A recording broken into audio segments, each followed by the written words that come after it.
The whereabouts of Grace Mugabe, whose political ambitions prompted the military takeover in Zimbabwe on Tuesday, are not entirely clear.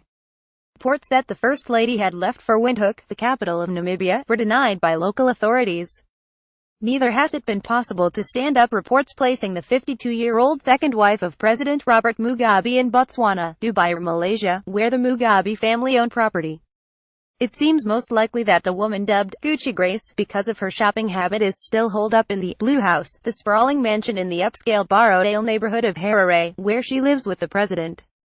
Multiple sources in Zimbabwe and South Africa, including officials who claim direct knowledge of the ongoing negotiations between Mugabe and the army over the transition of power in the former British colony, said that Grace was present in the Harare residence on Tuesday night when the army detained the 93-year-old autocrat. She has not moved since, they said. In an address to the nation on state TV following the takeover, the army referred to the family of Mugabe being safe in its custody, as well as the president himself. Her future is part of the discussions. The army won't let her go anywhere until Mugabe has stepped down, said one South Africa-based diplomatic official. Others point out that it would be unlikely that the former typist, who married the president in 1996, would abandon her husband at such a critical time.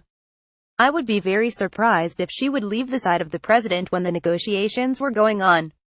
She's not that kind of person, said Priscilla Mishahara-Bwemushanga, an opposition member of parliament. The whereabouts of the couple's two sons and daughter are unknown, though the sons, aged 25 and 21, are believed to have been in Johannesburg shortly before the military moved in earlier this week. Their mother has spent millions of dollars in recent years acquiring property in upscale neighborhoods of the South African capital.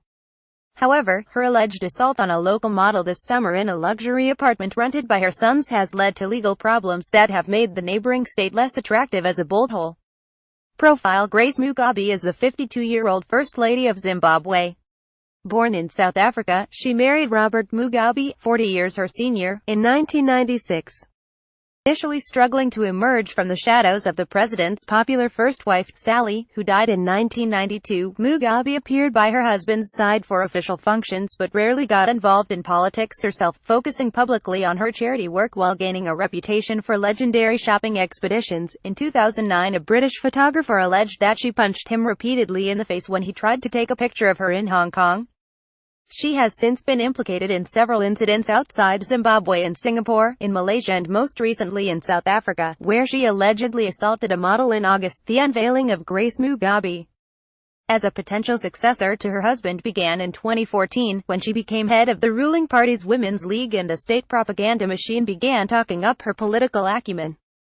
Before the events of the 14th of November, her path to power had received a boost when her main rival, the vice-president, Emmerson Mnangagwa, was fired on the 6th of November. The feud between Mugabe and Mnangagwa had been bitter. In October, she publicly denied poisoning him after he fell ill at a rally in August. Thank you for your feedback. The military intervention on Tuesday night was in large part aimed at thwarting Grace Mugabe's bid for power. 10 days ago, Robert Mugabe sacked his vice president Emmerson Mnangagwa, a longtime ally, angering senior officers who saw the move as a direct threat to their interests.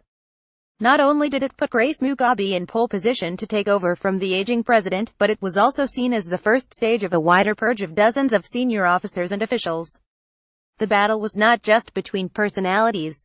It pitted Grace Mugabe's G40 faction of young and brash politicians against the older veterans of the liberation wars of the 1970s and 1980s, who were closer to Mnangagwa. Those in the G40 saw the older generation as blocking their route to political power and self-enrichment. Many are now in detention with futures as uncertain as that of the First Lady. Martin Rupia, an analyst and former general in the Zimbabwean Defense Forces, said the military takeover was aimed at realigning the ruling class. The G40 did not have roots in a politicized military. It was a creation of the presidency. Rupia said, so too was the power of the First Lady, as she has now learned.